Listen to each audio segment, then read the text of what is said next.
보면 이제 이거는 실내 재료 마감표라고 되어 있는데 내용은 이렇습니다.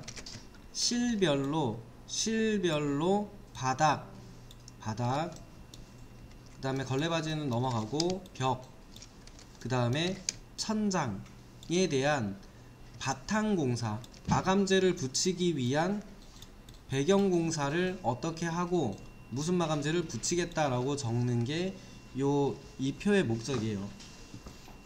그러니까 마감재를 붙이기 위해서 어떤 공사를 해야 되는가 라고 보시면 돼요. 그러니까 도배지를 붙일게요, 페인트를 칠할게요가 아니고 그럼 페인트는 아무데나 칠하면 되는가 인데 아무데나 못 칠하잖아요.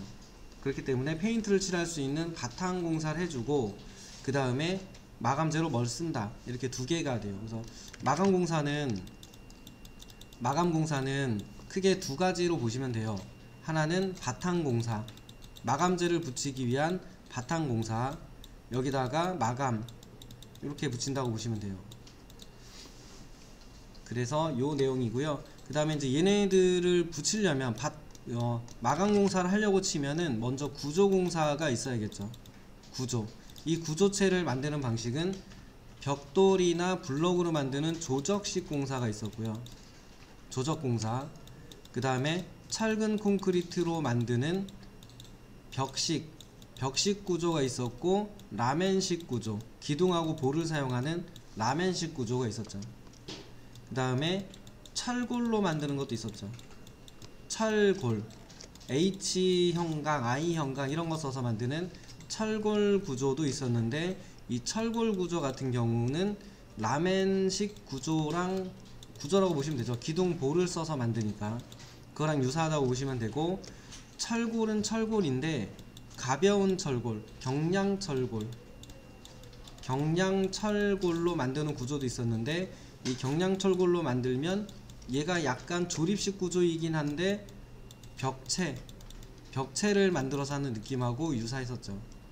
알아두시고, 이 세 가지는 어쨌든 좀 같이 구조체 공사가 이렇다라는 걸 알아두셔야 되고, 얘네들에서 보면은 목구조도 있습니다. 목구조, 나무 목구조도 있는데, 목조는 이제 별도로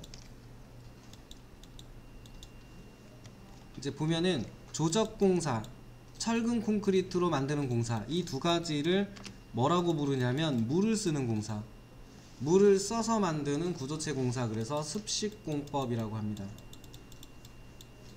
그러면 습식공법의 구조체에 어울리는 마감 공사 방법은 당연히 습식이 되겠죠.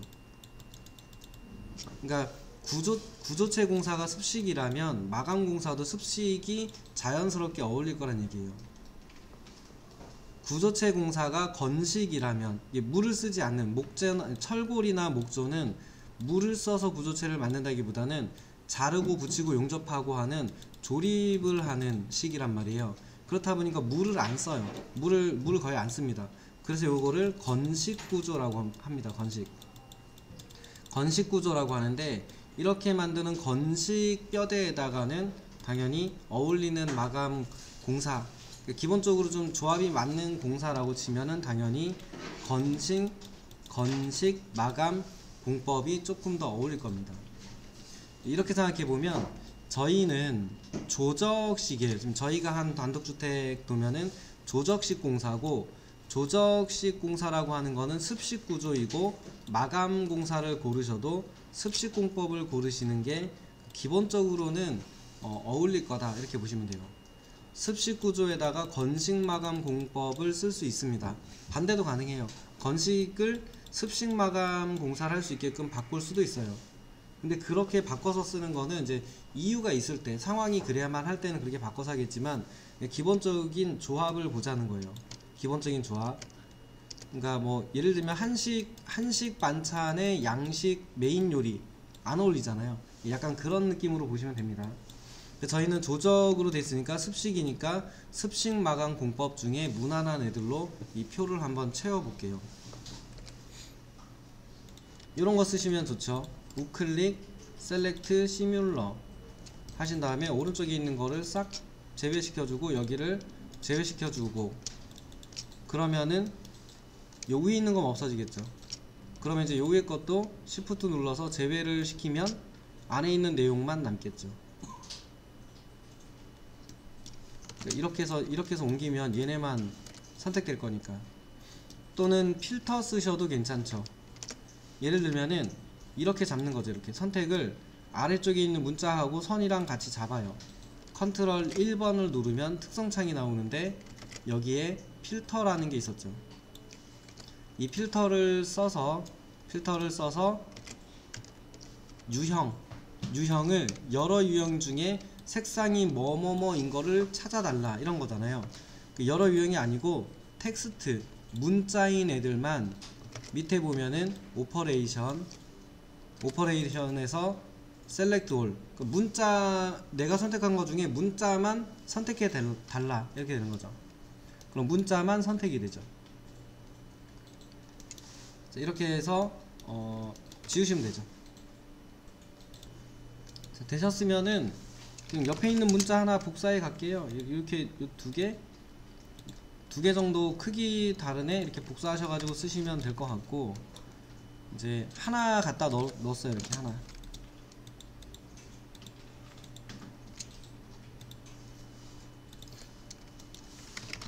그 다음에 뭐 단층이긴 하지만 층별이라고 하는데 글자 하나 놔주고, 실명이라고 하는데 하나 놔주고, 실번호라고 하는데 하나 놔주시고, 실 이름도 하나 놔주시고, 바탕공사는 지금처럼 2개 3개 들어갈 수 있으니까 요 글자 2개짜리 있는 거 해가지고 좀 쓸게요. 그리고 이제 마감재 같은 경우는 그렇게 문자가 많지 않을 거거든요. 그래서 여기 실명에 있는 거 복사해서 쓰시고, 마감 두께 FL, SL. 재료 바꾼 거 보면은 이제 이런 거죠. 이게 뭐 지금 뭐 반드시 지킨다 이런 건 아닙니다. 예전에는 실내 마감재 또는 건축 자재의 성능, 품명, 규격, 재질, 질감, 색상 등을 구체적으로 표기하시오만 있다 보니까 이게 쓰기도 하고 안 쓰기도 하고 하다 보니까 이제 바꿨다는 거죠. 바꾸자는 거죠. 외벽 마감 재료 외 단열재의 성능, 품명, 규격, 재질, 질감이나 색상 등을 표시하는 거로 이렇게 바꿔가지고 실내하고 외부 마감재에 대한 이런 걸 쓴다라고 바뀐 거로 된 거고, 방화구역의 위치, 방화벽의 위치를 표시합시다 였는데 방화구역을 계획합시다로 바꾸고 이런 내용을 포함한다 이렇게 바꾸겠다는 얘기입니다.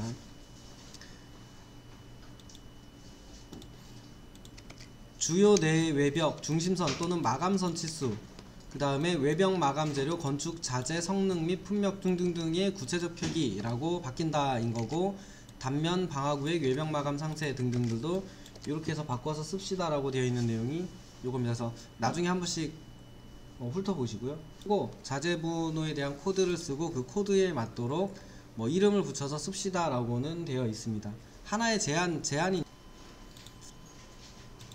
그래서 이 하나의 마감재를 내가 여기다가 예를 들면은 시멘트 액체 방수를 할 거래요. 시멘트 액체 방수라고 하는 공사 방법을 쓴다라고 하면 여기다가 뭐라고 써야 되는가예요.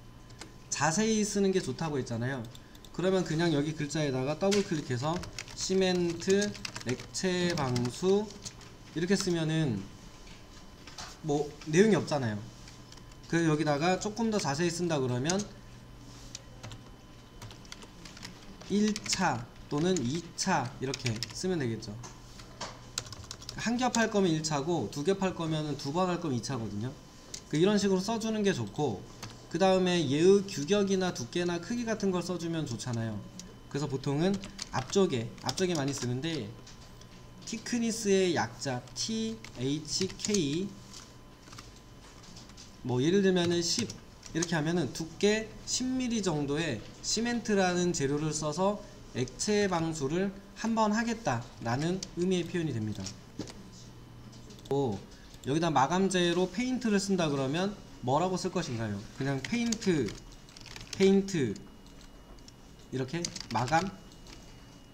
근데 이왕이면 색상 정보 같은 게 있으면 더 자세히 쓴 거죠. 근데 그 색상이 아직 안 정해졌대요. 빨간색 이렇게 안 정해졌대요.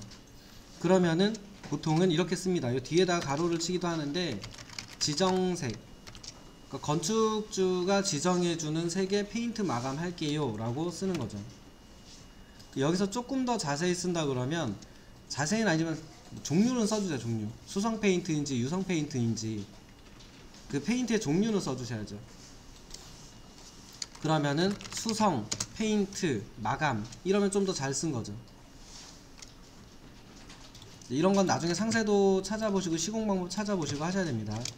페인트 같은 경우는 기본 원래 가지고 있는 재료의 구조체의 색이 있기 때문에 요 색이 페인트를 한 겹칠한다고 해서 뭐 그 색으로 완전히 덮이지 않거든요.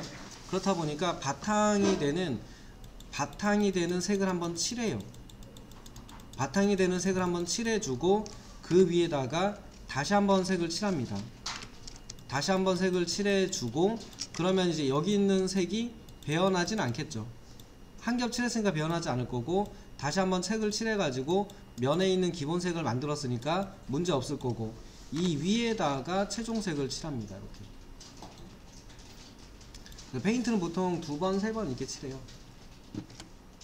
근데 글을 쓰려면은 여기 있는 애들이 네모 박스에서 가운데를 기준으로 양옆으로 써줬으면 좋겠으니까 컨트롤 숫자 1번 눌러서 여기에 있는 문자들만 선택하고, 뭐 스타일은 둘째 치고 문자가 써지는 방식이 가운데를 기준으로 써지게끔 되어 있는지를 확인하시고, 그렇지 않다면 바꿔주시면 좋겠죠. 그래야 조금이라도 덜 옮겨요. 이렇게 해주시면 좋고,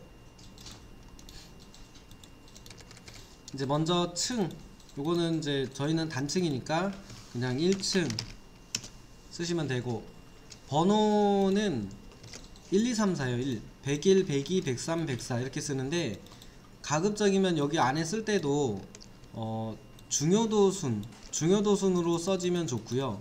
중요도순으로 써지면 좋고, 유사한 목적을 가진 실들이 붙어 있으면 좋습니다. 예를 들면은 화장실과 뭐 다용도실 이런 것들이 있으면 근처에 있는 게 좋아요. 그러면 재료 공사 방법도 비슷할 거거든요. 공사 방법도 비슷할 거기 때문에 실제로 실 번호는 그 조닝한다 생각하고 쓰시면 돼요. 조닝한다 생각하고 조닝별로 쓴다라고 생각해 보면은 조금 더 쉽다라고 볼 수 있어요. 그러니까 여기 주택이잖아요. 주택이니까 뭘 먼저 쓸 것인가 라고 보면, 뭐 화장실 썼다가 다용도실 썼다가 창고 썼다가 안방 쓰고 이러면 이상하잖아요. 근데 그런 게 아니라 조닝을 한다라는 느낌으로, 조닝을 하면 주택이니까 거실하고 주방 같은 거를 기준으로 개인적인 영역들을 별도로 나눠서 설계를 했을 거잖아요. 그리고 공동으로 쓰는 화장실, 생리위생 같은 화장실이나 다용도실이나 이런 게 별도로 묶으셨을 거거든요. 그렇다면 얘네들을 그룹별로 여기다가 쓴다라고 생각하시면은 좀 쉽습니다. 그러면 거실 먼저 쓰든지 방 먼저 쓰든지 하고 나서 얘네들 이렇게 돌아가면서 쓰시면 되겠죠. 저게 볼 때 차이가 난다고. 보는 사람이 나중에 문서를 볼 때 차이가 나기 때문에 이왕이면 어떤 규칙, 기준을 가지고 쓰는 게 좋은데, 그게 조닝을 한다 생각하고 쓰시면 좋다입니다. 그러면은 실 번호, 실명을 평면도에 있는 실의 개수만큼 미리 좀 복사해 두시면 좋겠죠. 어레이 하셔도 되고 복사하셔도 되고.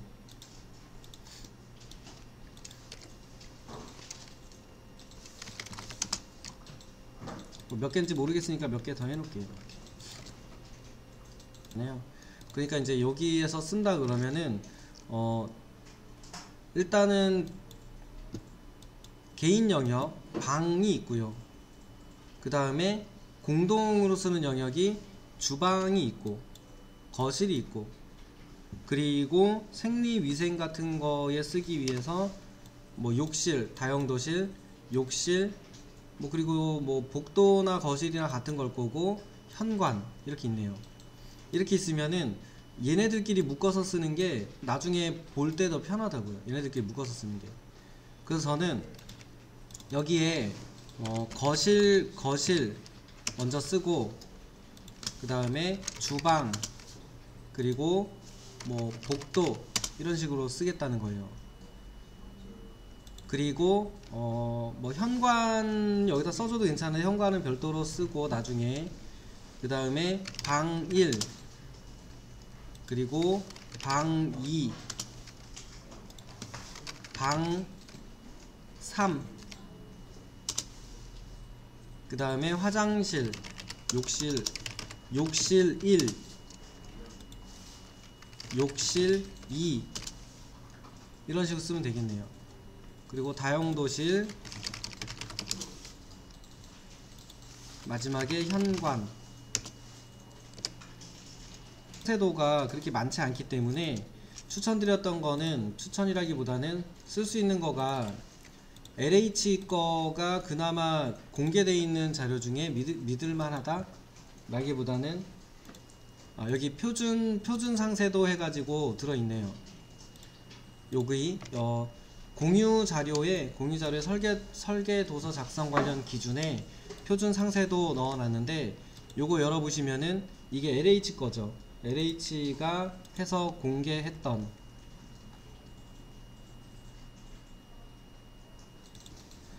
쭉 내려가서 보니까 뭐 분류표 나오고, 이제 바닥하고 벽체하고 천장, 여기 먼저 할 거니까 연속돼 있네요. 1, 2, 3 돼 있으니까 여기 내려가서 보면 되니까 쭉 내려가서 거실하고 주방하고 복도하고 방인데, 우선은 기능이 있죠. 얘네들은 바닥에 마감 공사를 한다 그러면 기능이 있는데, 필요 기능이 있는데, 그게 뭐냐면 난방이죠. 난방. 이 난방을 다른 말로 뭐라고 하냐면 판을 데운다 라고 해요. 판을 데운다. 그래서 히팅, 판넬 히팅이라고도 합니다. 판넬 히팅 그러면 난방공사 이렇게 보시면 돼요. 그래서 난방공사가 이 표상으로 보면은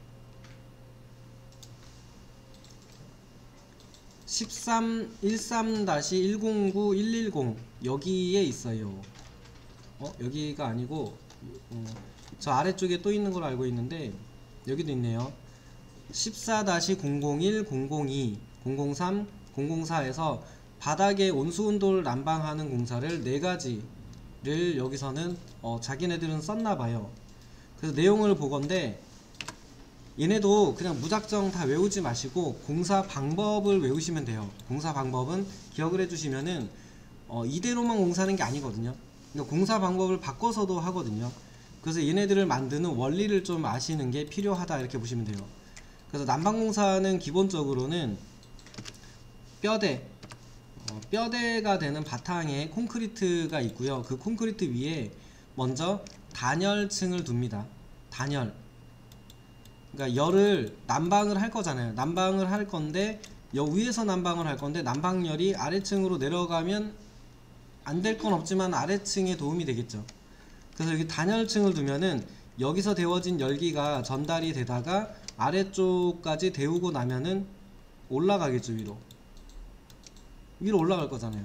그래서 이 단열층에선 열이 차단되니까 위로 올라가게끔 하기 위해서 단열층을 최하단에 두는 게 기본이고요.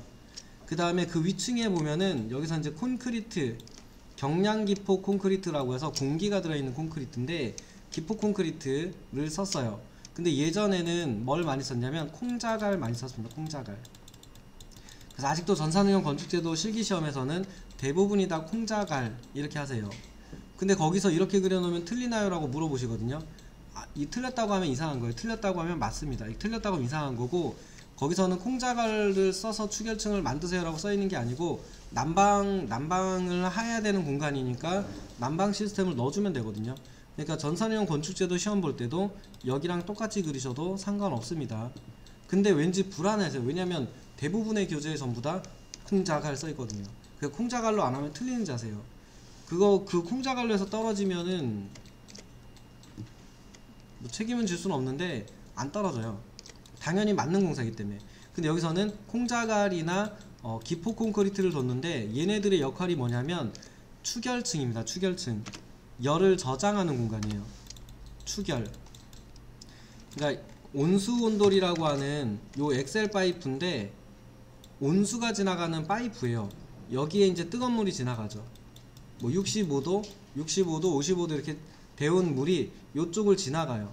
그러면 요 주변만 뜨끈뜨끈 할 거라고요. 그러면 얘네가 그냥 두면은 이 열이 요 주변만 따뜻하니까 이 물이 지나가는 그 주변만 계속 따뜻하니까 중간은 안 따뜻해요. 그렇다 보니까 열을 저장한다든지 열을 전달시킬 수 있는 매개체가 있는 부분에 층을 둬요. 그럼 여기를 지나가는 온도가 얘를 데우니까 열이 타고 흘러서 주변까지 뜨끈뜨끈해지겠죠. 그러니까 얘네의 역할이 그거예요.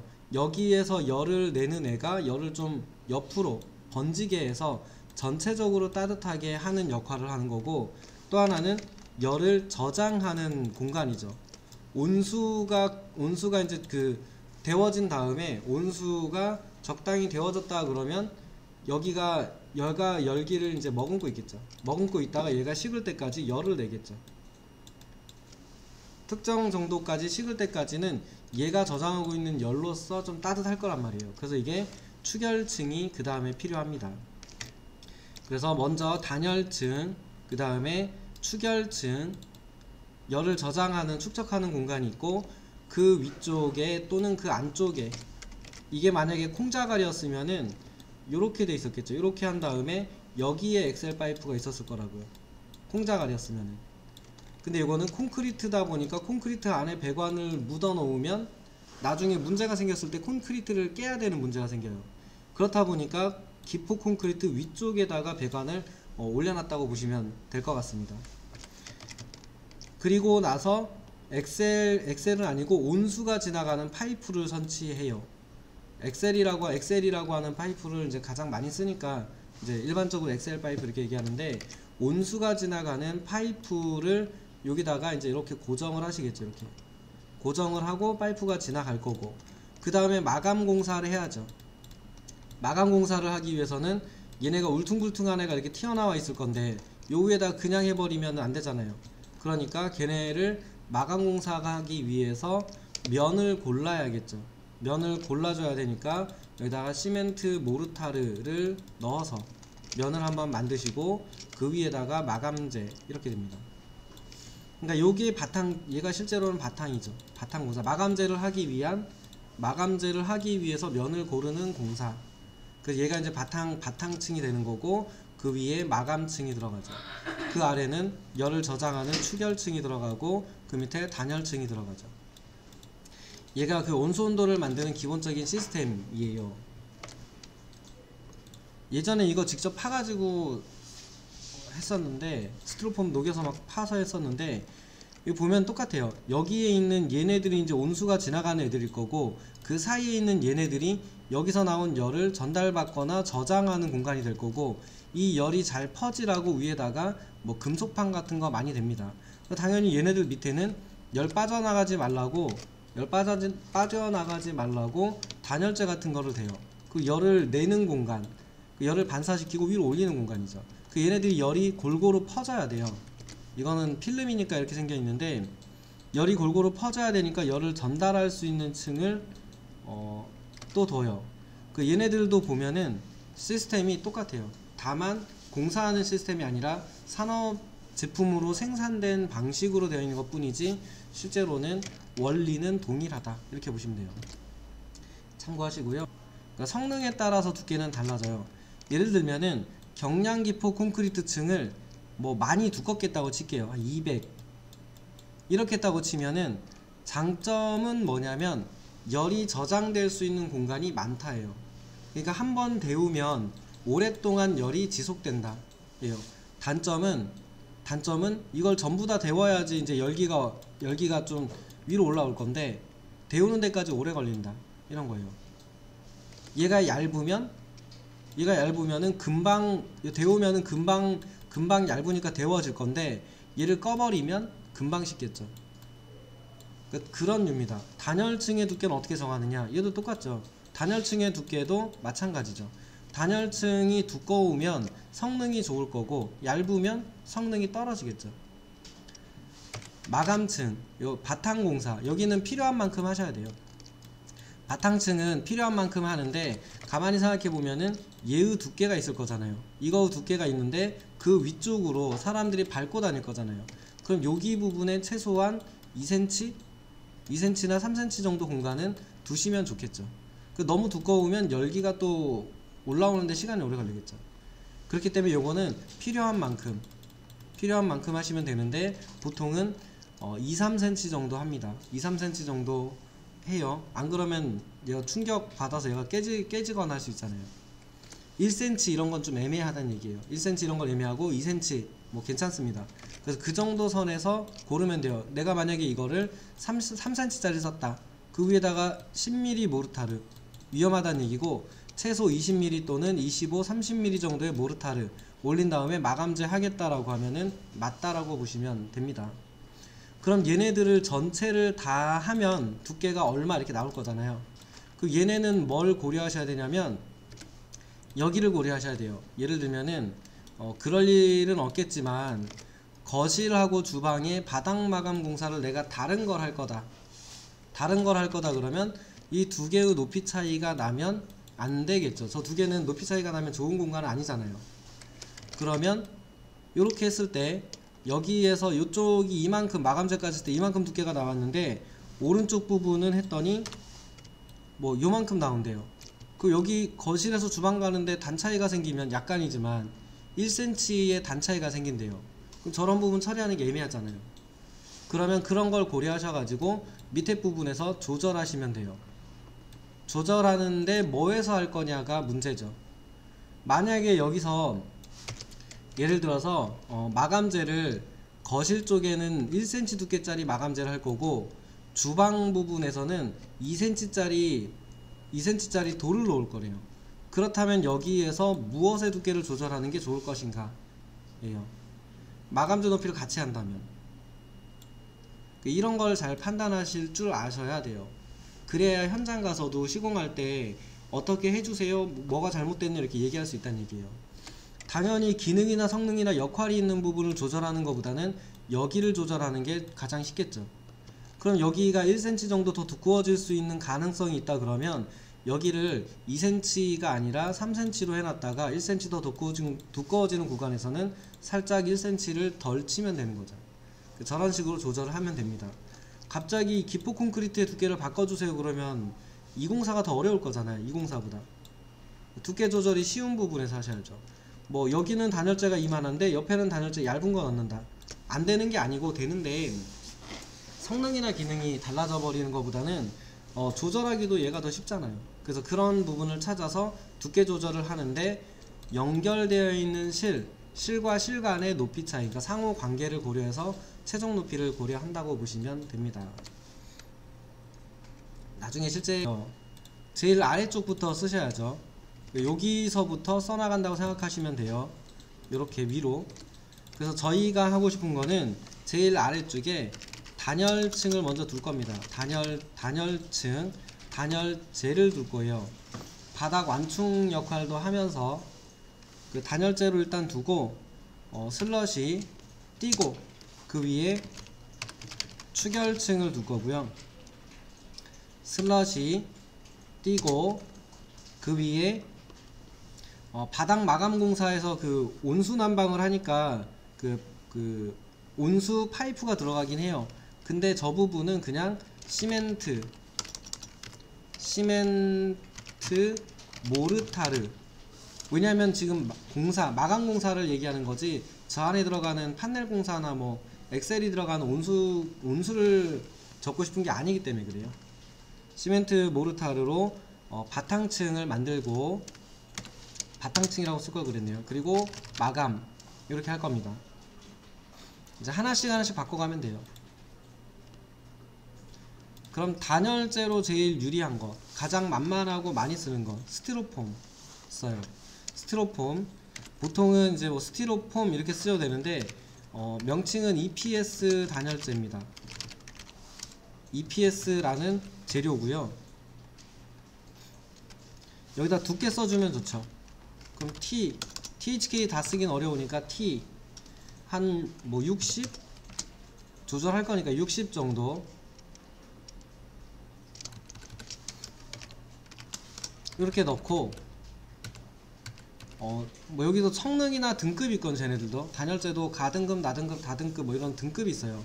근데 그거는 일단은 생략하고, 그 다음에 추결층, 열을 저장하는 걸 콩자갈로 하고 싶으면 콩자갈, 여기처럼 경량기포 콘크리트 하고 싶으면은 경량기포 콘크리트겠죠. 다만 두께가 있겠죠.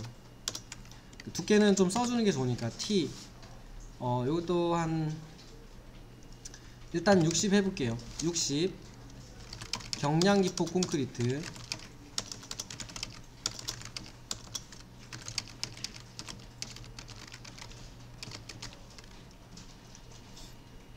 그 다음에 안쪽에 뭐 다른 거 넣기도 합니다. 다른 거 넣기도 하는데 그런 건 생략하고, 요 위에다가 바탕공사 했죠. 바탕공사는 시멘트 모르타르 T40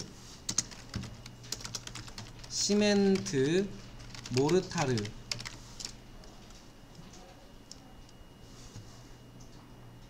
까지 쓰시면 돼요. 여기다 반드시 두께를 써야 된다는 아닌데 그냥 저희는 그냥 좀 정확히 써보고 싶어서, 그래서 여기 공간이 작다 그러면 그냥 이게 단열 공사 방법만 써준다라고 생각해보면 단열재, 경량기포 콘크리트, 그 다음에 시멘트 모르타르 이렇게만 쓰셔도 뭐 매우 큰 문제가 될 만한 내용은 아닌 것 같긴 해요. 근데 이거는 어쨌든 자리가 되고 하면 상세하게 써주는 게 더 좋은 건 맞죠. 그 다음에 이제 바닥 마감재는 고르셔야죠. 그래서 여기는 보통 장판지 하든지 마루 하든지 하시겠죠. 장판지 하든지 목재 마루 같은 거 설치하시겠죠. 그럼 여기도 마루 설치할 거다 그러면 마루 이렇게 쓰면은 애매하죠. 이 재료가 뭔지 써주는 거죠. 목재 마루. 그리고 또 두께가 뭔지 궁금하죠. 그러면 두께 뭐 10mm 목재 마루. 그리고 요거에 색상이나 무늬 같은 게 있다 그러면 폭이 있거나 너비가 있거나 뭐 무늬가 있거나 색상이 있거나 그러면 그 뒤에다가 또 내용을 추가해서 써주시면 되겠죠. 자, 그리고 나서 이제 옆에 마감 두께가 있는데, 이 마감 두께는 보통은 여기 있는 이 마감 두께를 뜻하진 않고 이 전체에 대한 마감 두께를 쓴다라고 보시면 됩니다. 그러니까 무슨 얘기냐면은 구조체 위에 최종 마감재 두께가 예를 들어서 거실이 200이다 거실이 200이다 그러면 주방이 180이다 이러면 바로 확인할 수 있죠. 2cm 높이 차이가 나네 이렇게 확인할 수 있다고요. 그래서 여기다가는 이 마감 두께를 쓰는 이유는 이 실과 실 간의 높이 차이가 어떻게 발생하는지를 보기 위해서 쓴다라고 생각하시면은 무슨 값을 써야 되는지 쉬워지죠. 최종 마감재의 두께를 쓴다. 왜? 이렇게 되는 거죠. 여기 써 있는데. 그러니까 최종 마감재의 두께가 아니고 이 총 마감 공사의 전체 두께를 써준다라고 생각해 보면 좋고, 그 이유는 실 간의 높이 차이가 어떻게 발생하는지를 확인하기 위해서. 그러면은 이제 계산이 좀 필요하겠네요. 뭐 200mm에다 공사를 맞추기 위해서 계산을 했는데, 그렇게 치면 여기도 당연히 두께 정도는 써주는 게 필요하죠. 근데 지금은 자리 때문에 생략을 했습니다만 결과적으로는 이제 상세도에 가서, 얘네가 상세도죠. 재료 마감 상세도에 가서는 좀 정확하게 여기다가라도 정확하게 써주면 되겠죠. 그러니까 문서의 목적을 좀 생각해 보시면 돼요. 이 문서의 목적은 마감 공사를 어떻게 한 다음에 어떻게 한다, 그리고 마감재 총 두께가 얼마고 실과 실 간의 마감재 높이 차이가 나는지 이런 거를 확인하기 위한 공사다라고 보시면 쉽죠. 그렇게 생각해 보면 생략할 수도 있겠다라는 생각은 드는 거죠. 이왕이면 자세한 게 좋지만, 최종 마감재는 이제 뭐 좀 건축주에게 나중에 지정할 수 있게 정도는 해줘요. 공사 방법을 건축주한테 고르세요 그러면은 그거는 어렵잖아요. 뭐 어떻게 알아요 얘네를. 근데 최종 마감재 같은 경우는, 최종 마감재 정도는 건축주도 그 본인의 뭔가에 참여할 수 있게 하면 좋기 때문에 이제 정확하게 해놓고 강화마루를 쓸 거다 유도를 하는 거겠죠. 장판도 있고 선택지 많겠지만 강화마루 정도는 하는 게 좋습니다 라고 제안을 했다고 치면은 여기다가 지정무늬, 지정색, 지정마감 이렇게 해놓으면은 뭐 예를 들면은 본인들이 하겠죠. 이렇게 해놓으면은 건축주한테 이거 고르라는 의미가 된다라고 얘기했죠. 근데 이 마감재를 지정마감 이렇게 해버리면은 공사 방법을 결정하세요, 마감재를 고르세요가 되기 때문에 적어도 어떤 종류인지까지는 좀 해주고 그거 중에 고르세요 이렇게 가는 게 저희한테는 더 저희 의도대로 유도할 수 있다 이렇게 보시면 되죠. 공사 방법도 정하세요 이러면 안 되잖아요. 그 마감재 정도는 정해보세요를 할 수 있는데, 그렇다고 하더라도 필요한 정보는 확정을 시켜 놓고 그리고 나서 추가적으로 건축주가 골라도 될 만한 것들을 좀 고르세요 라고 해놓는 게 좋다는 거죠. 동일했었어요. 레빗 할 때도 콘크리트가 있는 부분의 레벨의 높이를 슬라브 레벨 또는 스트럭처 레벨에서 SL로 표기를 했고요. 마감재가 끝나는 높이, 최종 마감재가 끝나는 높이를 플로어 레벨 또는 피니시 레벨 또는 플로어 레벨 둘 중에 하나로 많이 쓰시거든요. 그 두 개의 의미 중에 하나로 많이 써요. 그래서 이거는 FL. 그래서 요 FL이라고 하는 거는 건축 마감 공사가 끝나는 높이를 뜻하고, SL이라고 하는 거는 건축물 구조체가 끝나는 높이를 뜻한다 예요. 그 당연히 용어가 명확해야 되죠. 그러니까 나중에 쓰실 때도 그냥 바닥 높이요 이렇게 하면은 안 되고, 바닥 마감재 높이인지 구조체 높이인지 걔를 정확히 이해하시고 쓰시는 게 좋습니다. 그 여기다 쓰는 이 FL과 SL은 뭐 보통은 이제 마감재를 기준 높이로 잡고 이걸 플러스 마이너스 제로로 잡고 SL이 마이너스 200이다 뭐 이런 식으로 쓰시는 분도 있고, 반대로 하시는 분도 계세요. SL을 플러스 마이너스 제로, 구조체의 높이를 제로로 잡고 마감재까지의 높이 차이는 200이다 이렇게 쓰시는 분도 있고, 플러스 200 이렇게 쓰시는 분도 계세요. 근데 이거는 뭐가 맞는지 모르겠어요. 뭐가 맞는지 모르겠어서 저는 이제 보통 회사에서 쓰는 대로 씁니다. 도면 보면 어떻게 썼는지 알잖아요. 어쨌든 이 둘 간의 두께 차이를, 이 둘 간의 높이 차이를 보는 거예요. 이 값이랑 사실은 같은 거죠. 그래서 요즘은 요거 생략하고 그냥 상세 이렇게 해서 상세 번호 넣어서 쓰긴 합니다만, 어쨌든 혹시 이런 양식으로 써 있다 그러면 목적이 있는 거예요. 목적이, 얘네들을 쓰는 목적이나 이유가 있는 거예요. 그래서 그걸 알고 쓰시면 좋죠. 저희는 생략할게요. 저희는 생략하겠습니다. 그러면은 이제 욕실공사, 현관공사 여기 두 개만 하면 되겠네요. 다용도실이나 욕실이나 비슷한데 뭐가 비슷하냐면 기본적으로 물을 쓸 수 있는 공간입니다. 물. 욕실하고 화장실은 당연히 물을 쓰죠. 샤워도 하고 바닥에 물도 붓고 하니까 일단 기능이나 성능 면에서 방수라는 게 들어가고, 방수와 연관되어 있는 성능이나 기능을 가질 수 있는 마감재를 가지고 있는 애를 골라서 쓰시면 돼요. 그러니까 여기는 욕실에 쓰는 거 중에 나머지도 있겠죠. 근데 일단 기본적으로 방수가 될 수 있는 공사 방법에 어느정도 물에 대한 내성을 가지고 있는 마감재를 고르시면 된다는 얘기예요. 예를 들어서 마감재가 물에 대한 내성을 가진 종이로 된 마감재가 있대요. 또는 종이에다가 물에 대한 내성을 가지게끔 만들 수 있대요. 그러면은 종이 마감재 하셔도 돼요, 바닥에. 그러니까 시중에 있는 재료, 판매되는 재료만 쓴다가 아니라 실제로는 저희가 그 기능, 성능, 역할, 목적에 맞게 해줄 수 있으면 뭐 진짜 막말로 소똥을 갖다 발라놔도 상관없습니다. 쓸 수 있으면 되죠. 냄새 안 나고 보기 좋고 예쁘고 성능 있고 기능 좋고 심지어 오래 간대요. 그럼 소똥으로 마감재 하지 않을 이유가 없는 거죠. 그런 얘기입니다. 이게 소똥을 설명드린 게 뭐였냐면은, 방수, 시멘트 액체 방수를 하면, 시멘트 액체 방수라고 하는 거는 단단하긴 한데 딱딱해서 잘 깨져요. 충격이 가면은 탁 하고 깨진다고요. 물론 쉽게 깨지진 않지만. 그래서 시멘트 액체 방수를 하고 나면 보호층을 하나 둡니다. 시멘트 모르타르로. 뭐 스티로폼 올려도 돼요. 근데 스티로폼을 여기다 올린 다음에 공사를 그럼 바꿔버려야 되잖아요. 건식으로 바꿔서 가든지 이게 낫죠. 그래서 이제 시멘트 액체 방수를 한다 그러면 그 위에 요거를 그냥 밟으면 여기에 충격이 바로 가면은 저게 깨질 거고, 저게 깨지면은 물이 새겠죠. 그래서 요 위에다가 보호하는 역할을 하기 위해서 시멘트 모르타르로 보호층을 둡니다. 보호층.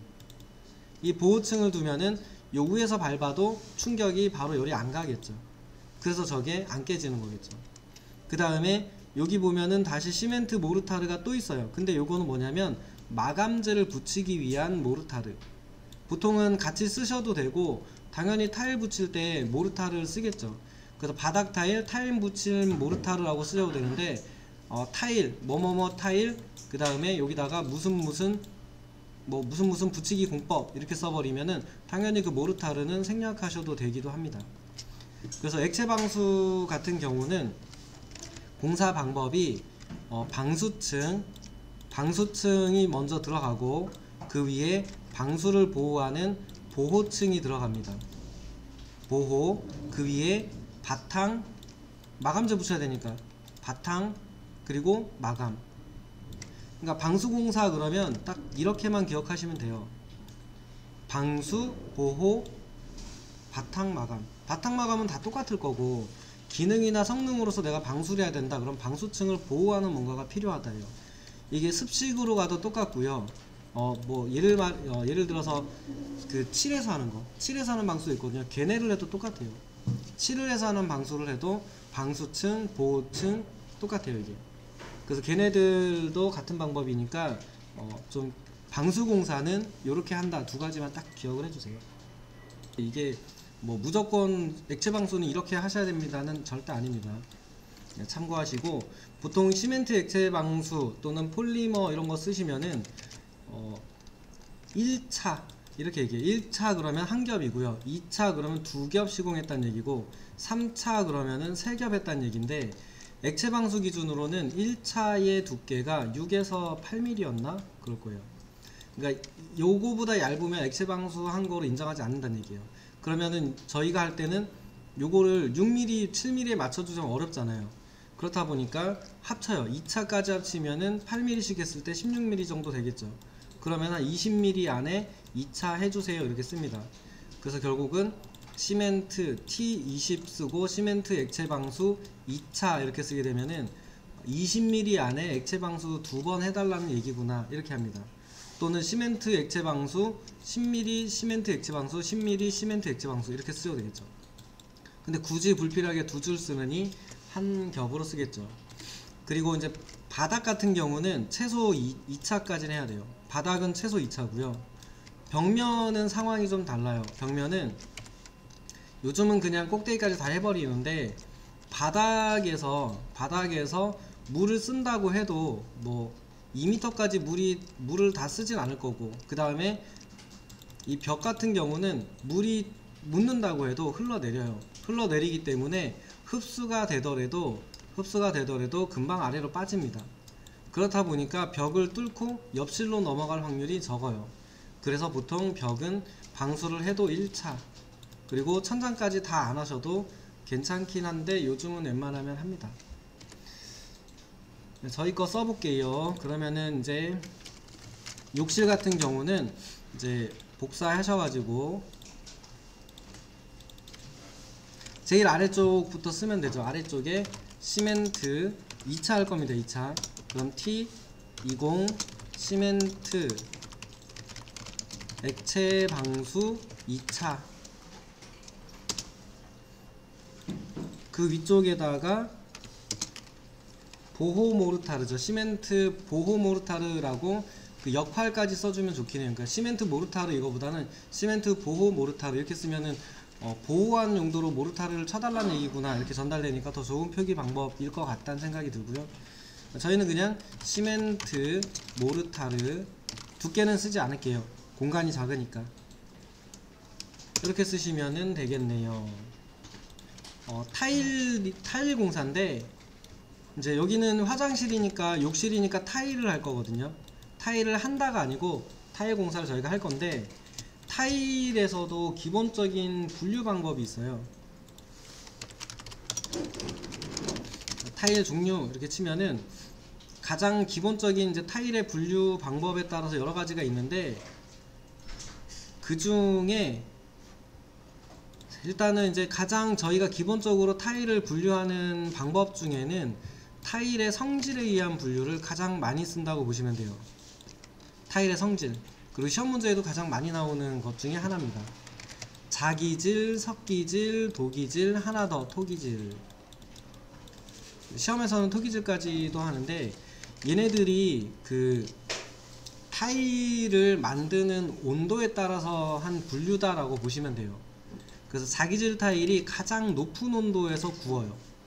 그러니까 타일은 구워서 만들어요. 불로 구워서 만드는데 자기질 타일이 가장 높은 온도에서 만들다 보니까 그 돌가루, 석재, 흙 이런 데 있는 광물질이 제일 많이 녹아요. 이 광물질이 제일 많이 녹아서 표면을 광물질로 코팅을 가장 맨들맨들하게 합니다. 광물질로 코팅됐다는 얘기는 물을 흡수할 수 있는 성질이 떨어진다랑 같아요. 그렇다 보니까 시험 문제에 항상 그런 게 나오는 거예요.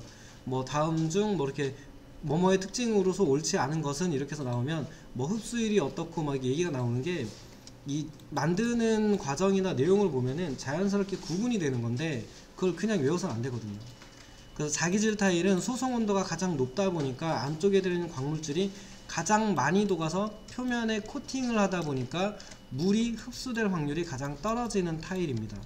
그렇게 생각해 보면 자기 섞기 도기 중에 화장실에 쓰면 가장 좋은 애, 흡수율이 점점 높아져요.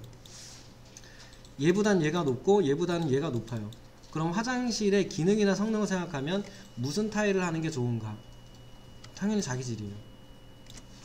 그럼 단점도 있어요. 표면이 매끄럽다는 얘기는 미끄러질 확률도 있다는 얘기예요. 물이 묻으면. 단점은 있지만 일단은 물을 흡수한다. 얘가 물을 흡수하는 성질이 있다. 그거보다는 조심조심 쓴다가 더 나을 수 있겠죠. 그렇다 보니까 화장실 그러면 자기질 타일을 가장 많이 쓰게 됩니다. 흡수성이 거의 없어요. 그러니까 타일 자체는 거의 방수재입니다. 방수 재료인데 이제 얘가 새는 곳이 어디냐 그러면 줄눈이라고 해서 타일하고 타일 사이에 틈을 메꾸게 되는데 요 틈으로 새요. 근데 그래봐야 얼마 안 새요. 여기서 이제 물이 흡수가 되겠죠. 이 틈으로 샌다고 치면은 이 아래쪽에 시멘트 모르타르로 보호층을 둔다고 했잖아요. 이 보호층에 있는 시멘트 모르타르가 여기에 있는 물을 조금 머금고 있겠죠. 뭐 줄줄줄 새는 게 아닐 거니까. 화장실에 있는 타일하고 타일 사이에 줄눈 보면 2cm 이러지 않잖아요. 그리고 뭔가로 차 있단 말이에요. 그렇다 보니까 샌다고 해도 요 정도 샜다가 안 쓰는 동안에 다시 얘가 말라요. 근데 정말 어딘가 깨져서 크게 깨져서 물이 줄줄줄 샌다라고 해도 그 아래쪽에 방수층이 있죠. 방수층이 있다 보니까 여기에 물이 고여 있겠죠. 이렇게. 그리고 얘가 물을 흡수하는 재료니까 퍼지겠죠. 퍼지다 보니까 물이 이렇게 고여 있어 가지고 썩는 게 아니고 번져 있다 보니까 안 쓰는 동안에 증발하고 마른다. 이렇게 되는 게 그 화장실의 그 습식을 하는 공법의 원리입니다. 알아두시면 좋고, 그 다음에 석기질 타일 같은 경우도 어느 정도 흡수성이, 그럼 얘네는 물을 쭉쭉 빨아들이느냐? 그럼 그렇지는 않습니다. 그렇지는 않은데 상대적으로 흡수성이 좀 적하기 때문에 그래요. 얘네보다는 덜하기 때문에. 석기질 같은 경우는 얘보다는 조금 표면이 거칠어요. 불을 굽는 온도가 좀 더 낮다고 보시면 돼요. 자기질보다. 그렇다 보니까 표면의 코팅률이 좀 떨어진다고 보시면 되고, 그리고 얘네들이 안쪽에 표면이 매끌매끌해지지 않다 보니까 어느 정도 거칠거칠합니다. 그렇다면 얘의 장점은 얘에 비해서 미끄럽지 않다. 이런 게 되겠죠. 대신에 물은 어느 정도 흡수할 수 있다. 흡수될 수 있다. 그럼 이런 성격을 가진 재료를 어디에 쓰는 게 좋은가?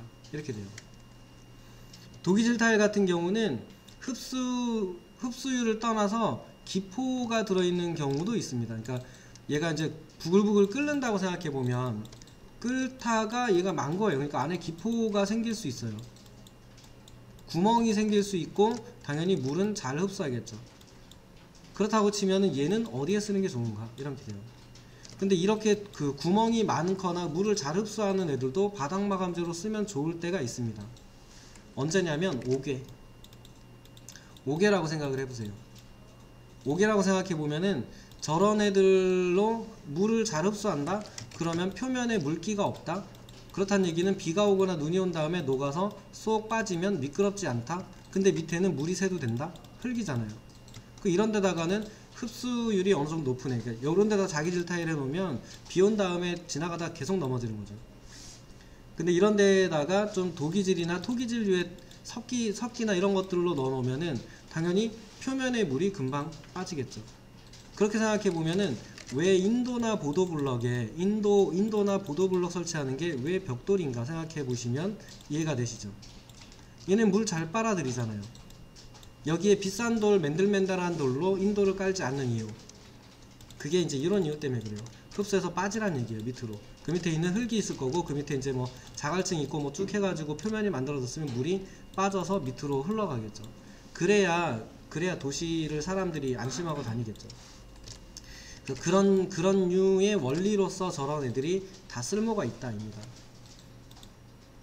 그래서 이제 이런 류로 구워진 타일들 중에 파스텔 타일, 외장용 타일들은 대체적으로 자기질 성능을 띠게끔 표면 온도가 높은 애들이고, 모자이크 타일이나 석재류의 타일, 석재 타일도 표면 녹여서 만드니까, 이제 기타 이제 일반실의 바닥 또는 외장, 벽면 정도에는 물이 금방 흘러내리니까 중간 정도도 상관없다고 했잖아요.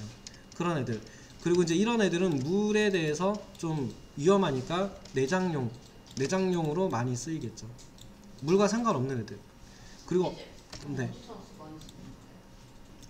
어쨌든 얘가 가장 기본적인 자기 석기, 도기, 토기, 석기 이렇게 나뉘는 걔네들 구분이고요. 그 다음에 용도에 따라서 부르는 경우도 있습니다. 외장용 타일, 내장용 타일, 바닥용 타일, 모자이크 타일. 모자이크는 잘게 쪼개놓은 거. 그 특수용 목적에 분류하는 것도 있고, 호칭에 따라 부르는 경우도 있고요. 유약을 썼느냐 안 썼느냐, 유약을 써서 하는 것도 있겠죠. 그럼 유약 시무에 따라서, 유약을 썼느냐 안 썼느냐에 따라서 시유 타일, 무유 타일 이렇게도 불러요. 근데 저희는 그 유약을 썼느냐 안 썼느냐를 떠나서 그거의 종류가 뭐냐만 알면 돼요. 그러니까 부르는 명칭이 너무 많다 보니까 이렇게 부르면 모른다는 얘기예요. 내장 타일 있잖아요. 모른다고요. 뭔지 알아요? 시유 타일이요. 모른다고요. 시유 타일 몰라요. 그게 뭔지를 모른다고 이게. 그렇기 때문에 정확하게 알고 쓰셔야 되고, 또 다른 것들에서 제조 방식에 따른 분류도 있고, 이게 얘네들을 내가 막 섞어서 부르지만 않으면 돼요. 얘하고 얘를 갖다 놓고 비교한대 이렇게. 그러면 사실은 대화가 안 되는 거죠. 그런데 틀린 얘기를 하면서 맞다라고 우기시면 더 곤란해지죠. 왜냐하면 같이 갈 수 있거든요. 시유 타일, 그 석기 타일, 시유 타일 중에 석기 타일 쓸까요? 이렇게 얘기하면 아니 석기가 아니고 그 무유 말고 시유 이렇게 얘기하면 대화가 안 되는 거죠. 그래서 안타깝지만 많이 알아야 돼. 많이 형상에 의한 분류도 있어요.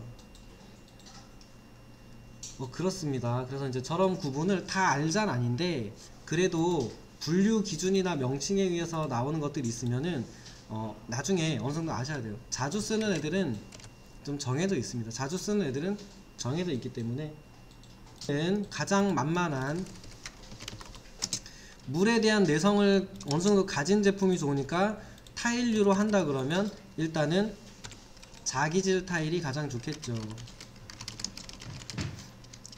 그리고 무늬나 모양 정도는 고를 수 있게 지정이라고 써주면 좋겠죠. 대신에 예우 두께 정도는 해주면 좋겠죠. 왜냐면 저희도 내벽의 두께가 얼만큼 될 것인가를 예측해서 나중에 저희가 쓸 거잖아요. 그러면은 자기질 타일의 두께는 몇 미리 간격으로 있는가 이런 거 알아보시면 좋겠죠. 대체적으로는 3mm 단위로 있습니다. 3mm 타일이 있나요? 그러면 그건 모르겠는데 6mm 타일은 있대요. 보니까 6mm가 존재한다가 아니고 5mm가 있을 수도 있어요. 근데 6mm, 9mm, 12mm 이런 식으로 3mm 정도 단위마다 조금씩 있습니다. 2mm 단위로 있을 수도 있겠죠. 2mm 단위로 있을 건데, 그래도 이제 3mm 단위로 일러드리는 거는 저희가 3단위로 저런 걸 많이 외웠잖아요. 얘도 그 정도 두께마다 있다라고 생각해보면 틀려봐야 1mm 정도 틀립니다. 그래서 저희는 여기 9mm 이렇게 쓰기 애매하니까 그냥 10mm 자기질 타일 치면은, 시멘트 모르타르에 하나 더 쓴다 그러면은 붙임 모르타르 하나 더 들어가면 좋죠. 타일 붙임 모르타르 이렇게 해주시면은 더 좋을 수 있습니다. 두께인데요, 이게 상가 같은 데 시공하는 거하고 주택에 시공하는 거하고 조금 다른데, 상가 같은 경우는 바닥에 방수를 하고 요 위에다가 이제 보호층을 두겠죠. 보호층을 두고 타일 공사를 하겠지만 얘가 좀 약간 다른 게 있는데, 상가 같은 경우는 매일 물 청소를 합니다. 그리고 물이 고여 있을 확률이 적죠. 그렇다 보니까 여기에 있는 물을 흡수해서 머금고 있어야 되는 층, 방수를 보호하면서도 충격을 흡수하면서도 물을 머금을 수 있게끔 만들어진 이 공간이 두꺼울 필요가 없어요. 왜냐면 물이 여기에 화장실에, 상가 화장실 가는데 바닥에 물이 흥건하다, 바닥에 물이 묻어있다, 이런 경우는 드물잖아요. 여기는 잘해봐야 손 정도 씻는 용도이기 때문에 여기 모르타르 층이 두꺼울 필요는 없습니다. 그래서 이럴 경우는 한 3cm 두꺼우면 5cm 정도 내에서 처리하면 되고요. 근데 주택은 달라요. 주택 같은 경우는 요 위에 방수를 하고 시멘트 모르타르 층을 좀 두껍게 줍니다. 이유는 물을 계속적으로 쓰기 때문에 그래요. 그리고 물이 표면에 고여 있을 수 있기 때문에 그래요. 고여 있다는 얘기는 셀 확률도 있고, 샤워하고 목욕하고 그러면 물이 많이 셀 수 있다는 얘기예요. 여기에 층을 좀 두껍게 줘요. 이유는 왜 그러냐면 기울기를 줘서 물을 빼내기 위해서 그래요. 그러니까 우리 집을, 화장실을 매일 청소해주는 사람이 있고, 물걸레로 물이 묻어있으면 닦아서 말려주는 사람이 있고, 문을 항상 열어놔도 되고, 이런 환경이라면 필요 없을 건데, 그런 환경이 안 되다 보니까 기울기를 줘요. 시멘트 모르타르 층에다가 기울기를 줘서 이쪽 부분에 이렇게 배수를 합니다. 이제 여기가 타일이 되겠죠. 여기 타일 이렇게.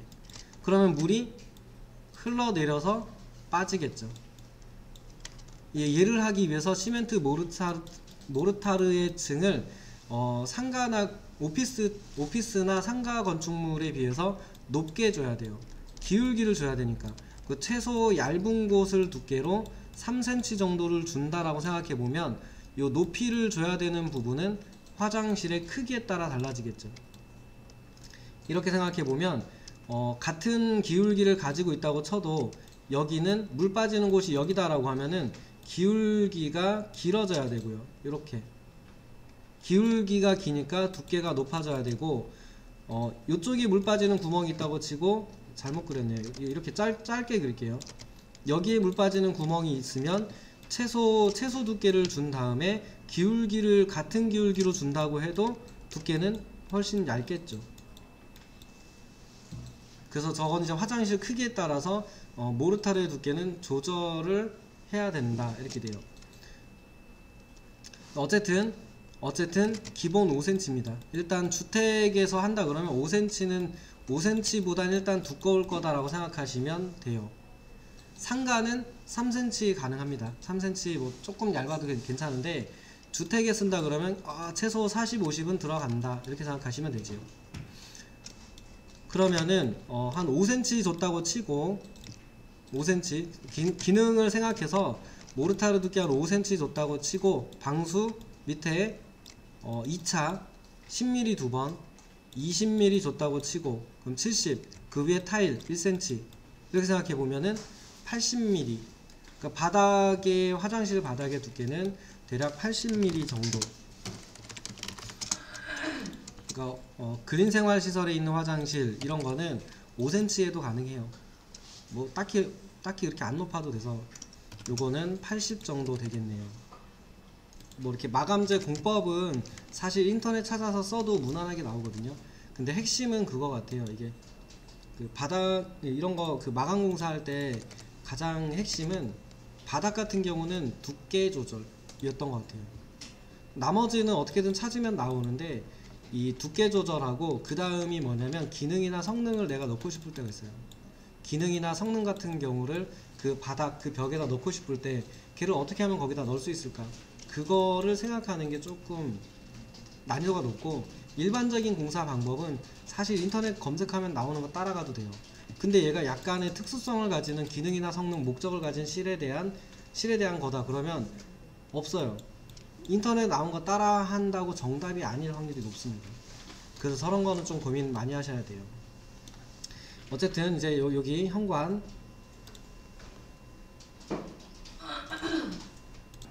그러니까 기능이나 성능이나 역할이 없이 그냥 나는 어떤 마감재만 놓을 거다 그러면 그냥 바탕에다가 마감 이렇게 들어가면 돼요. 근데 지금 현관이 그렇죠. 현관이 1층이고 단독이고 뭐 딱히 필요 없잖아요. 뭐 방수를 넣어주면 좋겠지만 뭐 거기 뭐 물청소를 할 것도 아니고 물청소해도 씻어낼 거잖아요.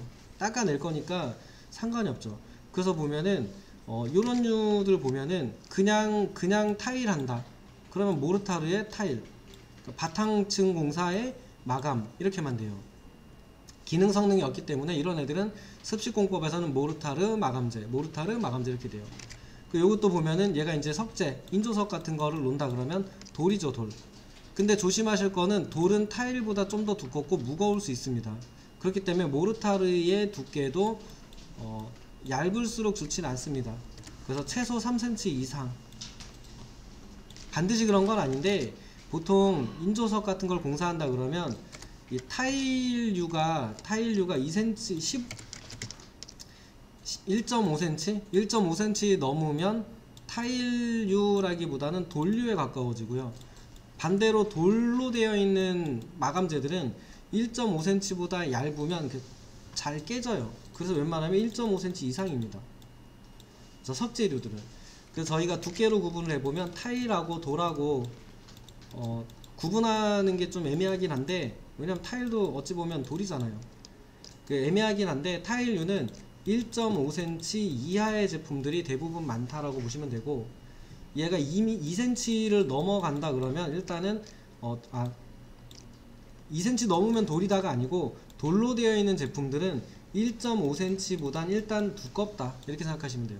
그러니까 1mm, 10mm짜리 돌 잘 없고 잘 안 쓰고, 쓴다고 해도 금방 깨져버려요. 그래서 잘 안 쓰는 게 맞죠. 그래서 이제 요게 가장 기본적인 석재 30에 15 또는 30에 20, 25 이렇게 하는 애들이겠죠. 위쪽에 보면은 인조 대리석, 뭐 타일형 천연 대리석 있는데 얘네들도 똑같아요. 모르타르 마감 이렇게 됩니다. 그래서 이제 바닥의 두께 조절은 모르타르로 하시면 되고, 요것도 기억나시면 좋긴 한데, 만약에 현관의 바닥을 좀 두껍게 해야 된다. 왜냐면은 거실에 있는 마감재가 어쩌다 보니까 성능이나 기능상 뭐 250이 됐대요. 아니면 뭐 이게 300이 됐대요. 300이 될 수도 있겠죠. 그렇다고 치면은 여기다 5cm 정도의 그 현관 마감을 해놔버리면 높이 차이가 너무 높잖아요. 거의 웬만한 계단보다 높잖아요. 250 이렇게 나올 텐데. 이렇게 치면은 현관하고 높이 차이가 너무 높으니까 이런 경우는 얘를 좀 올려주는 것도 괜찮죠. 그렇게 생각해보면 얘의 두께를 어떻게 조절할 것인가 이죠. 콘크리트 위에 단열재 같은 거 넣어주든지 뭐 이렇게 방수를 한 겹 하든지 한 다음에 좀 더 높여야 된다 그럼 묵은 콘크리트 같은 거 하나 넣어주고, 그 위에 모르타르 마감재 이런 식으로 올려서 두께 조절을 할 수 있게 되죠. 여기까지 기억하실 수 있으면 훨씬 좋고요. 실제로는 이제 이런 거 높이 맞추는 게 관건이에요. 이런 거 높이를 적당히 잘 맞춰 주셔야 됩니다. 그래서 여기는 요렇게 하겠습니다.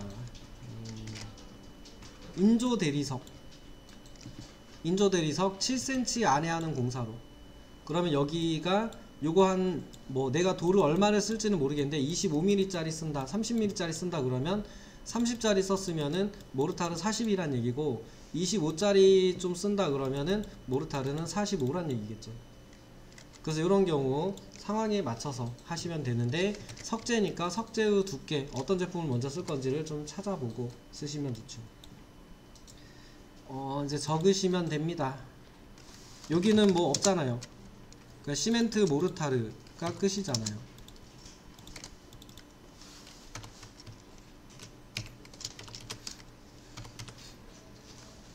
시멘트 모르타르, 그 위에는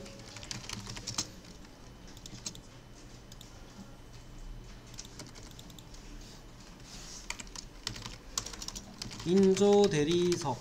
대신 이제 두께는 좀 써주는 게 좋습니다.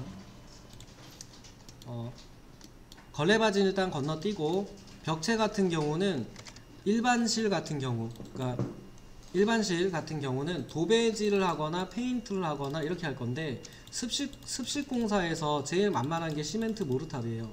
그렇다 보니까 벽면에 시멘트 모르타르를 바른다라고 하면은 이렇게 바르면 되는데, 이 두께가 2cm를 넘어가게 바르면, 2cm를 넘어가게 한 번에 바르면 굳기 전에 흘러내리면서 이렇게 된다라고 설명을 드렸어요. 그래서 웬만하면은 시멘트 모르타르는 2cm 이상 바르지 않는 거를 기준으로 잡으시면 됩니다. 최대 2cm지 20mm 하세요는 아니에요. 그렇다 보니까 저희가 시험 같은 거 하면은 맨날 그 얘기해요. 벽 마감재 얼마인가요? 그럼 20이요? 이렇게 얘기해요. 근데 진짜 20이냐 그러면 20 아니에요. 20은 아닌데 20mm가 최대치니까 20 넘기지 않게 그냥 마감 공사 해주세요 라고 해서 20mm 옵셋 이렇게 한 거예요. 그리고 이거 100분의 1, 200분의 1로 축소해서 복사하니까 20mm든 15mm든 그 차이가 없을 거잖아요. 그래서 그냥 도면 그릴 때는 20mm 이렇게 해서 많이 그렸던 겁니다. 근데 실제로는 한 15mm 정도의 시멘트 모르타르, 요즘은 워낙 기술들이 좋으셔가지고 15mm도 잘 바르세요. 그리고 이제 이 콘크리트 벽이 실제로는 공사 나중에 하실 때는 이 콘크리트 벽이 얼마나 휘어 있는가를 보신 다음에 모르타르 두께를 결정하시는 게 좋습니다. 실내 인테리어 공사 하실 분들을 기준으로 실제로 이 구조체 벽이 시공 좀 잘못되어 있는 데 가면은 이렇게 배가 이만큼 나와 있어요. 실제 이만큼 나와 있는 경우도 많아요. 그럼 여기다가 모르타르 2cm를 발랐더니, 예를 들면 1cm를 발랐더니 여기 걸린다. 그럼 여기는 뭐 어쩔 수 없잖아요. 그냥 둔다? 갈아낸다? 아니잖아요. 그렇다 보니까 2cm 이렇게 바르면은 요 표면에 맞춰서 이 면을 덮을 수 있는 정도까지 맞춰서 얘가 이렇게 나오겠죠. 그래서 그 두께, 저 두께를 한다고 보면 돼요. 표면이 저희가 구조체 공사를 하면은 매우 평탄하고 매우 반듯하고 매우 이렇게 수직 이렇게 딱 나오지 않아요. 그리고 어떤 데 가면 이렇게 구멍 뚫려 있는 데도 있고요. 이게 구멍이 이만하게 뚫려 있는 데도 있고 이래요. 보통 메꿔 주시겠지만, 그렇기 때문에 그런 면을 마감 공사하기 전에 그런 면을 정리하는 용도로 보시면 돼요. 정리가 됐으면 마감 공사 하시면 되는 거죠. 그래서 대부분 습식에서 모르타르로 붙여요. 이 두께는 2cm 넘지 않는다라는 걸 기억해 주시고, 그러면은 여기다가 합판이나 석고보드 붙이면 안 되나요? 이렇게 물어보거든요. 됩니다. 뭐 그게 필요한 곳이면 그걸 하시면 돼요. 그러면 여기 석고보드를 붙인다라고 쳐볼게요. 합판을 붙인다, 석고보드를 붙인다. 근데 표면이 배가 불러있다. 얘가 이렇게 튀어나와 있으면은 합판을 붙이면 합판도 휘겠죠. 판재를 붙이면 판재가 뜨든지 휠 거라고요. 그래서 이제 저런 애들을 할 때 보통은 벽면을 한번 정리를 하시든지 아니면은 좀 틀재를 대서 평평하게 좀 맞추는 작업을 하신 다음에 판재를 붙이면 돼요. 이제 여기다가 뭐 합판을 붙이든 석고를 한 다음에 공사를 하든 이거는 목적이나 이유가 있었겠죠. 좀 공사를 빨리 끝내고 싶었든 아니면은 뭐 이렇게 공간을 좀 띄워가지고 여기서 뭔가 좀 다른 이 합판이나 석고보드를 붙이고 어떤 효과를 좀 얻고 싶은 게 있었으니까 얘네를 붙였겠죠. 그런 경우는 합판유로 하셔도 되는데, 합판 두께는 초반에 했었죠. 3mm 간격으로 6, 9, 12, 15, 18 이렇게 쭉 올라가는 두께가 있었고, 걔네로 하셨다면은 걔네를 한 다음에 그 다음에 마감 붙이시면 돼요. 그러니까 바탕면 작업이 끝났으니까 마감재 붙이면 되는 거거든요. 그래서 저희는 습식으로 할 거니까 시멘트 모르타르의 마감재 이렇게 될 겁니다. 이렇게 놓고 보면은 벽체 같은 경우는 별거 없어요. 그냥 시멘트 모르타르, 두께는 최대 2cm겠죠. 그래서 15mm 하셔도 되고 2cm 하셔도 되고, 그 다음에 바탕 마감은 뭔진 모르겠는데 도배지, 근데 도배지도 종류가 있겠죠. 종이 도배지인지 실크 도배지인지. 실크 도배지는 플라스틱을 섞어서 만드는 도배지예요. 오염이 좀 덜 돼요. 오염이 좀 덜 되고 약간 반짝반짝해서 좀 질기고 이렇습니다. 근데 비싸죠.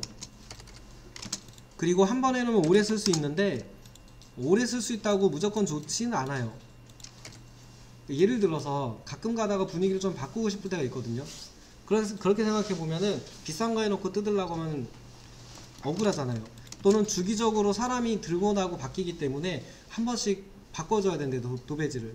그렇게 생각해 보면 실크 도배지보다는 합지라고 말하는 종이 도배지가 더 좋을 수도 있겠죠.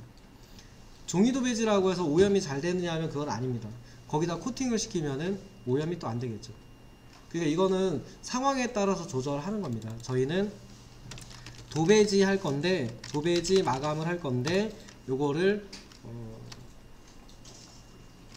실크 하죠 뭐. 실크 도배지 마감. 그 다음에 지정 무늬. 건축주한테 무늬 정도는 고르게 하겠다는 얘기예요. 근데 실크 도배지 중에 하세요인 거죠. 아니죠. 이렇게 하면 시공사 입장에서는 손해일 수 있으니까 여기다가 종이 도배지. 종이 도배지라고 쓰면 없어 보이니까 합지.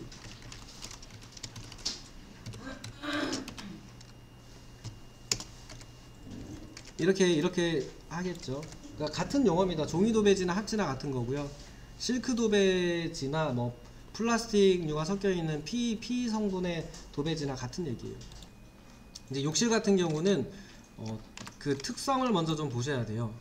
특성을 좀 먼저 보셔야 되는데, 얘한테 필요한 기능이 있는지를 봐야 돼. 이 실 안에 필요한 기능이 있는지를 좀 봐야 되는데, 일단은 물을 쓴다 이렇게 돼요.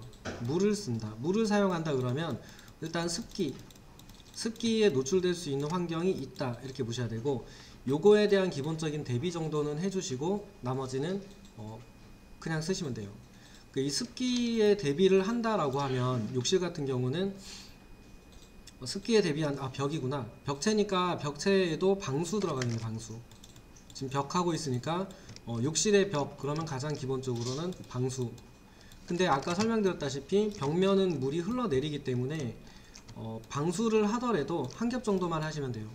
한 겹 정도 하시면 되고, 실제 조금 뭐 기능을 생각해서 한다 그러면 바닥에서 특정 높이까지만 하면 돼요.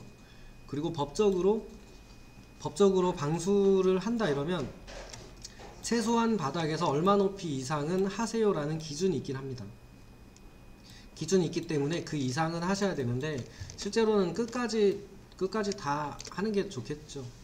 이왕이라면 뭐 굳이 이걸 옛날처럼 예전에는 실제 이렇게 끊어서 했어요. 방수를 바닥에서 1200인가 1200까지만 하고 그 위쪽은 그냥 모르타르 해가지고 바로 이렇게 발랐어요. 왜냐면은 물이 그 이상 튄다고 해도 흘러내려서 표면에 붙어있을 확률이 거의 없거든요.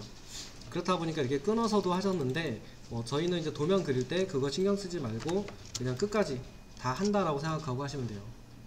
여기 공사 방법도 동일합니다.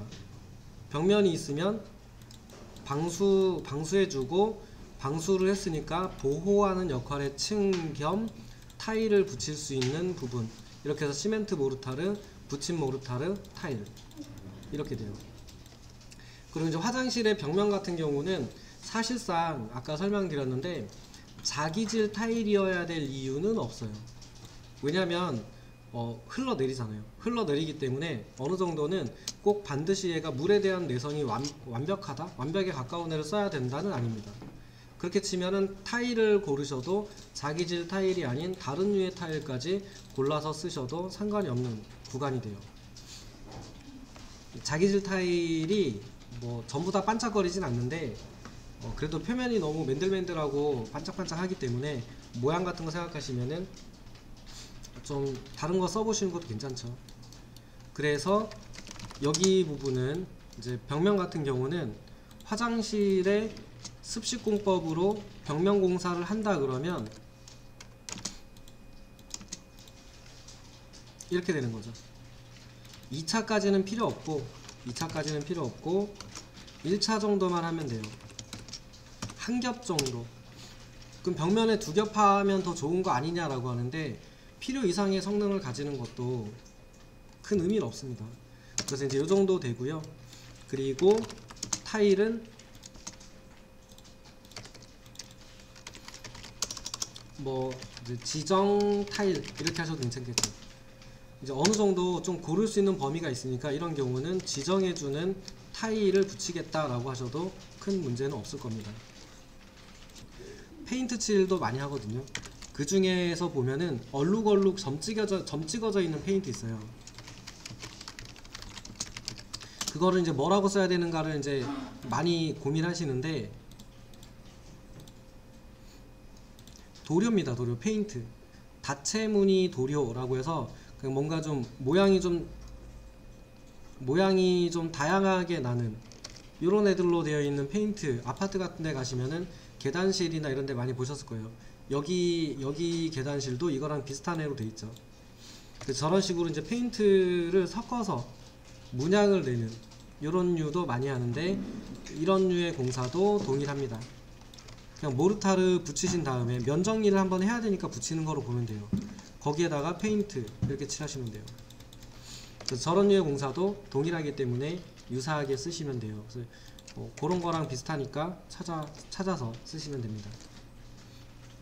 찾아보시면은 지금 습식공법을 설명드렸는데, 건식공법도 똑같아요. 벽면이 뭐든 간에 어떻게든 어떤 식으로든 여기에다가 판재를 붙일 수 있으면 돼요. 판재는 가장 만만한 게 못질이죠. 못질합니다. 못을 써서 고정을 시키겠죠.